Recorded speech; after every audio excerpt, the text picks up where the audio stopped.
মসজিদে আসতে দিব না, বাসায় বসে তুমি হিন্দি সিনেমা দেখো, কোনো সমস্যা নাই, কিন্তু মসজিদে তোমার আসতে দিব না। যত দুর্বল ফতোয়া আছে, যত দুর্বল দলিল আছে, এগুলো দিয়ে করতেছে।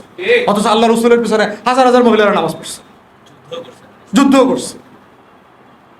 তাহলে এই যে মহিলাদেরকে আপনি পুরো সিস্টেম থেকে আলাদা করে রাখছেন, তাদেরকে আশা করতেছেন তারা হিজাব করে না কেন? আপনার মেয়ে কেন জিন্সের প্যান্ট পরে হাঁটে? আর জিন্সের প্যান্টে পরে হাঁটবে না কেন? ও যে প্যান্টটা হয়ে হাঁটতেছে না, ও যে স্কার্ট পরে হাঁটে না, পাড়ায় পাড়ায় মহল্লা মহল্লা এখনো মদের দোকান হয় নাই, এটা তো শুকরিয়া আদায় করা দরকার হুজুরদের। তাদের দুই আনার কোনো অবদান নাই এখানে। আপনি তো ওকে তৈরি করেন নাই, আপনি তাকে তৈরি করেন নাই, কিন্তু আশা করতেছেন সে আয়েশা খাদিজা হবে। আল্লাহ আমার মেয়েদেরকে আয়েশা খাদিজা বানায় দাও, আল্লাহ টাকা পড়ছে। আপনার কোনো কিছু করতে হবে না, খালি এমনি এমনি জন্মায়া আয়েশা আর খাদিজা হয়ে যাইব।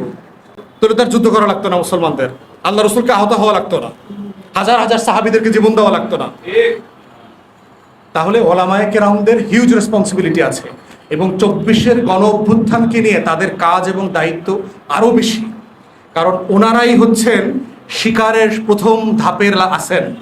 ওলামায়ে কেরামরা যদি মাথায় না নেন, তারা কিন্তু বন্দুকের প্রথম গুলিটাতে ওনাদের নামের তালিকা আছে, ওনাদেরকে মাথায় রাখতে হবে এটা।